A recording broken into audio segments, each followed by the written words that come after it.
And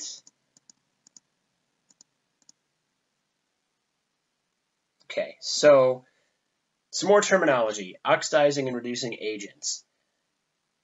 If you think about it, redox reactions are all about exchanging electrons, so it's impossible for something to get reduced without another species getting oxidized. So you can't gain electrons unless something else loses it.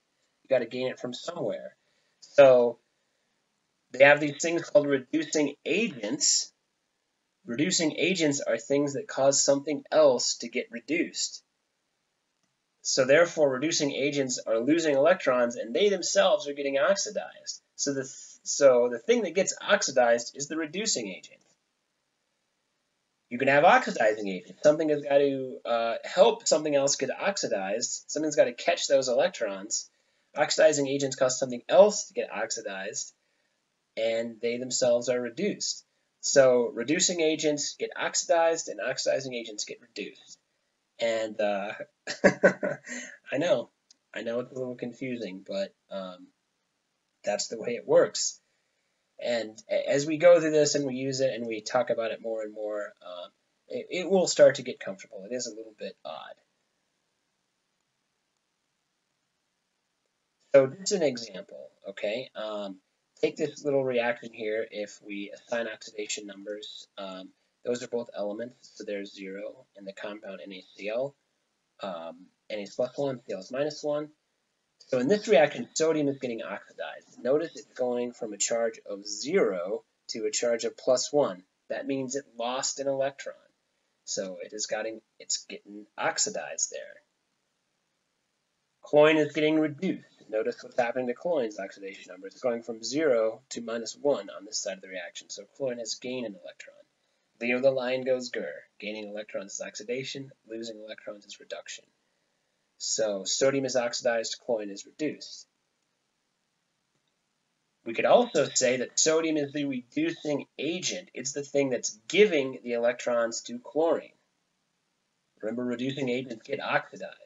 Chlorine is the oxidizing agent. It's the thing that's taking those electrons from sodium. It's the thing that's helping that happen. So it's the oxidizing agent. Now, of course, it gets reduced in that process. Clear as mud? Perhaps. Very often it's it's helpful to split redox reactions into what we call half reactions. Half reactions either show the oxidation or reduction portion of the reaction.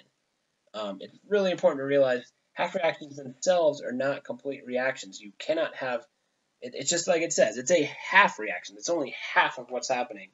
So you don't have a complete reaction unless both half reactions are taking place at the same time. And like all reactions, though, half reactions should be balanced for atoms and charge. That's probably a new thing to you, being balanced for charge. We use little E symbols, E -1, those represent electrons, and those are used to balance charge. So I'll show you a for instance here. Take this reaction here. So you've got chlorine gas plus sodium iodide makes iodine and sodium chloride. So what we're going to do here, if we notice oxidation number of 0, plus 1, minus 1, 0, plus 1, minus 1. The sodium, plus 1 oxidation state, plus 1 oxidation state. The sodium, nothing happened to it, and they're both aqueous here. So sodium is a spectator ion. I'm going to eliminate the sodium. And then we can look at the reactions. Iodine went from a charge of minus 1 to a 0. Oxidation state is 0 here. That means it lost electrons. Chlorine went from an oxidation state of 0 to minus 1 on this side. That means it gains electrons. So iodide ions, I minus, are getting oxidized. The element chlorine is getting reduced. So after I strip out the sodiums, I'm left with the iodines.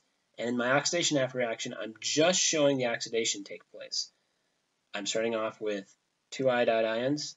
Those are getting turned into elemental iodine, aqueous. And then Notice the charge on the left is -2.